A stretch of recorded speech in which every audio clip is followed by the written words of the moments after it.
A notícia é aqui na Jovem Pan porque está rolando uma paralisação de caminhoneiros em diferentes pontos do Brasil. Em Brasília, gente, os manifestantes ocupam as laterais das duas vias que dão acesso à Praça dos Três Poderes, próximo ao bloqueio montado pelas forças de segurança para os atos de 7 de setembro. A informação partiu do Ministério da Infraestrutura. Foram registradas 56 ocorrências de concentração e tentativas de bloqueios em 4 estados brasileiros. Segundo nota do Ministério, o movimento não possui liderança única. O Ministério da Infraestrutura ainda afirma que a Polícia Rodoviária Federal está nos locais para tentar impedir qualquer movimentação à força por parte dos manifestantes. É justamente sobre essa ocupação que a gente vai conversar agora com o nosso trio. Bruna Torlai, qual que é o reflexo disso? Para quem nos acompanha por imagens, a imagem é fortíssima. O que você pensa?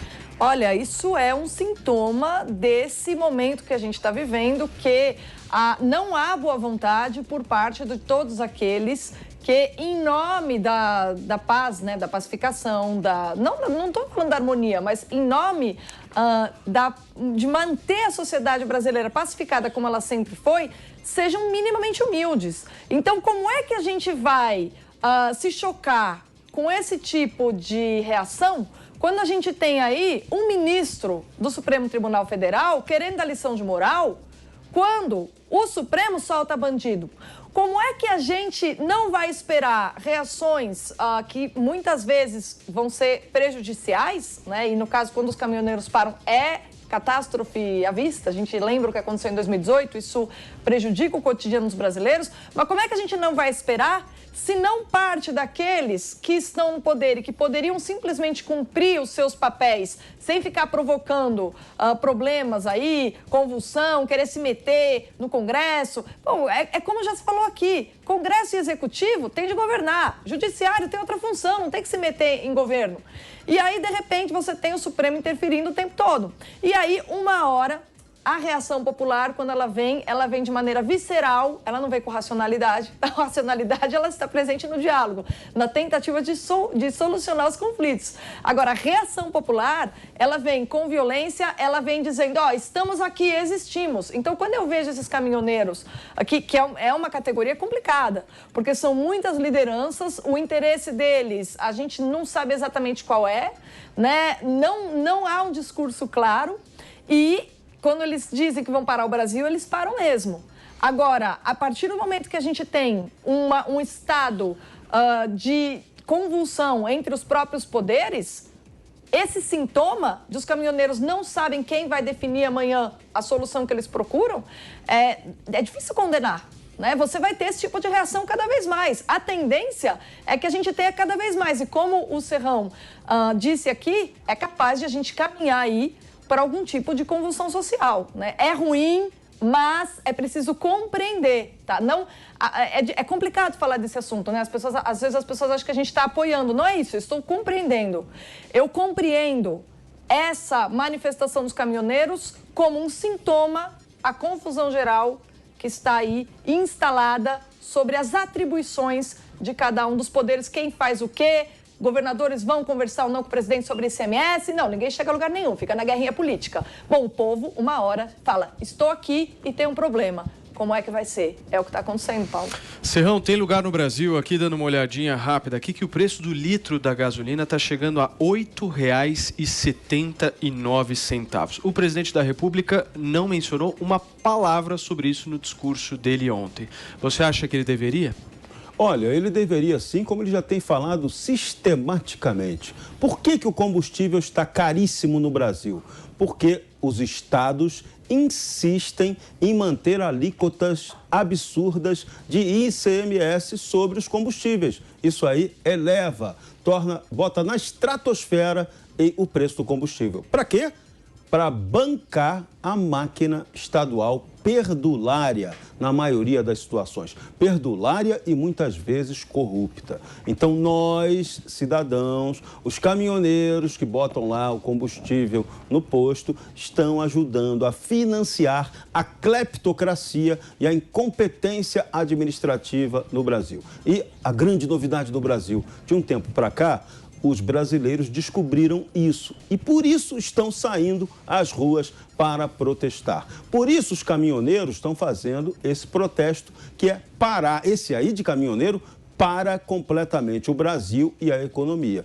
Eles estão percebendo que não tem outra saída a não ser essa pressão legal, legítima e até radical. Não tem outra saída. Porque os governadores não querem colaborar para abaixar o preço dos combustíveis. O governo federal, nesse ponto, fez tudo o que era possível, Bolsonaro fez tudo que estava ao alcance dele para baixar o preço do combustível. Mas aqui nós temos, além dos governadores explorando a gente, tem também o problema estrutural, tem a tal da Petrossauro. A Petrossauro também faz com que o combustível custe mais do que deveria no Brasil, porque o nosso preço do combustível tem que ficar atrelado ao mercado internacional. Só que é um atrelamento esquisito. Quando o combustível, o preço do petróleo baixa lá fora, o combustível não baixa aqui.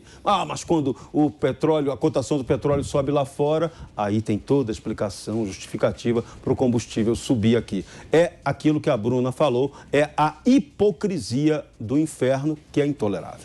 Constantino, você como economista liberal, que eu te conheço, eu quero saber qual que é a solução para isso, né, na sua avaliação, porque intervir é sempre muito mais fácil, a gente já viu vários governos fazendo isso. É a melhor solução? Não, não é, Paulo, e eu concordo com a Bruna, a gente tentar entender, compreender o fenômeno não significa aplaudir ou endossar, mas eu lembro sempre de uma coisa que me foi contada pelo próprio Paulo Guedes, quando ele cursava o doutorado dele na Universidade de Chicago, que ele viu o Milton Friedman respondendo ali aos jornalistas, né, sobre a questão no Oriente Médio e o que deveria ser feito, né, com o preço do combustível em alta e tudo. E ele perguntou para o jornalista se queria resposta como professor de economia ou como cidadão. Ele falou, não, estou aqui na universidade, é como professor de economia. Ele falou, não faz nada, deixa o curso natural, o preço vai subir. No futuro nós vamos ter, inclusive, inovações e substitutos e o mercado vai ser muito bom porque vai melhorar essa dependência toda que temos do petróleo de uma região tão instável. E fez lá a aula dele de livre mercado, né? Aí a pessoa estava saindo, ele falou, você esqueceu de perguntar como cidadão. Falou, I think we should invade that shit. Tradução, eu acho que devíamos invadir logo aquela porcaria, né, e tomar o petróleo porque um bando de bárbaro medieval está criando confusão para o mundo todo livre. Então, a gente tem que saber quais bonés a gente usa, né? Assim, obviamente, todo mundo tem conflitos internos. Eu tenho o meu lado meio jacobino, meio Thomas Paine, né, do lado liberal, libertário, e eu tenho o meu lado mais conservador, prudente, né, de Edmund Burke. E eu, quando vejo uma cena dessa, eu fico bem dividido, porque eu entendo o clamor, eu entendo a legitimidade, inclusive, da causa, da greve, né, da paralisação. Ao mesmo tempo, eu vejo isso como algo muito arriscado para todo mundo, incluindo os próprios caminhoneiros. É uma coisa descentralizada, não tem um comitê central que planeja, né? Isso torna a coisa ainda mais caótica. Não adianta você olhar para um ou para outro e pedir para mudar ou com quem que você vai conversar. É algo mais orgânico, mais voluntário, como a própria manifestação que vimos no dia 7 de setembro, porque a população está de saco cheio de tudo que está vendo. Então, isso é muito importante, que tem gente que fala assim, não, o Bolsonaro tem que aceitar isso, e esquece do povo. Veja, uma parcela significativa do povo brasileiro está muito segura de que há um golpe em curso e que a bandeira brasileira não vai ser vermelha, nós não vamos aceitar ser a próxima Argentina, que por sua vez é a próxima Venezuela. O que os argentinos dariam para ter evitado chegar onde chegou? E os venezuelanos, então, nem se fala. Né? Nem se fala. Eu lembro a época o que a turma do establishment brasileiro, da mídia, os economistas tucanos e companhia estavam dizendo que a Venezuela estava indo muito bem até, que Hugo Chávez era um líder social, né? O socialismo do século XXI, que tinha uma face mais humana. E olha a Venezuela hoje. Então, eu entendo as pessoas estarem dizendo o seguinte, dane-se o custo de curto prazo. Vai ter oscilação na Bolsa? Isso é preocupação de Faria Lima. As pessoas estão defendendo e preocupadas com o futuro do Brasil, da cidadania, da liberdade, dos filhos e netos. Então, é uma coisa muito delicada. Mas nesse meio tem de tudo. Tem gente defendendo a pauta mais egoísta, de curto prazo também, de que o combustível está muito alto e está apertando o calo. E quer alguma solução imediatista, ainda que populista e ainda que perigosa. Então, tudo isso é um saco de gatos. Não há solução fácil o dilema que o Brasil se encontra. E aí eu lembro, para fechar, do Sun Tzu, na Arte da Guerra, né? Nunca deixe seu adversário, seu inimigo, sem uma possibilidade de uma saída honrosa, porque aí ele vai que nem um gato acuado para cima, né? E é mais ou menos isso que nós estamos vendo hoje no Brasil. Eu estou aqui para fazer análise, não é para fazer torcida, eu tenho as minhas torcidas particulares, mas isso é uma análise, e obviamente é uma análise num tom um tanto preocupante, né? Porque eu estou aqui também para ser realista e não para dourar a pílula. Muito bem, Constantino, olha só, eu estou com uma nota de repúdio aqui da Associação Nacional do Transporte de Cargas e Logística, que vem manifestar total repúdio às paralisações organizadas por caminhoneiros autônomos com bloqueio do tráfego em diversas rodovias do país por influência de supostos líderes da categoria. Trata-se de movimento de natureza política e dissociado até mesmo das bandeiras e reivindicações da própria categoria, tanto que não tem o apoio da Confederação Nacional dos Transportadores Autônomos.